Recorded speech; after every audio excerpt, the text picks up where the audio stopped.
Saudara, dalam peringatan Hari Bayangkara, Presiden Jokowi memberi pesan khusus agar Polri terus berbenah dan mereformasi segala lini. Bagaimana Polri memanfaatkan momen ini untuk menjaga kepercayaan publik yang terus membaik? Kita bahas di catatan Kompas TV. Momentum kembali naiknya kepercayaan publik terhadap Polri terlihat di survei terbaru Indikator Politik Indonesia yang digelar 20 hingga 24 Juni 2023. Tingkat kepercayaan publik ke Polri meningkat menjadi 76,4%.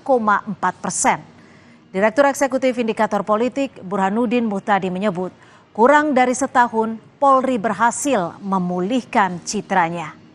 Jika dirinci, Polri sangat dipercaya publik dengan persentase 10,8%.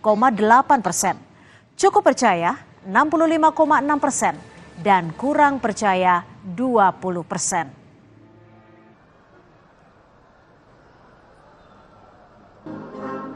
Kepolisian juga mulai pulih ya. Jadi yang percaya terhadap polisi di bulan Juni 2023 itu sudah mencapai 76,4%. Ya. Waktu Agustus 2022 saat kami rilis, ya, trust Polri anjlok ya, ke angka 54%.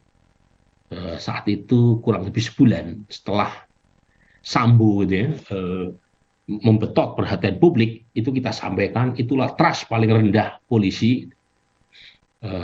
Kita umumkan saat itu ya, tapi ternyata kurang dari setahun ya polisi berhasil memulihkan citranya.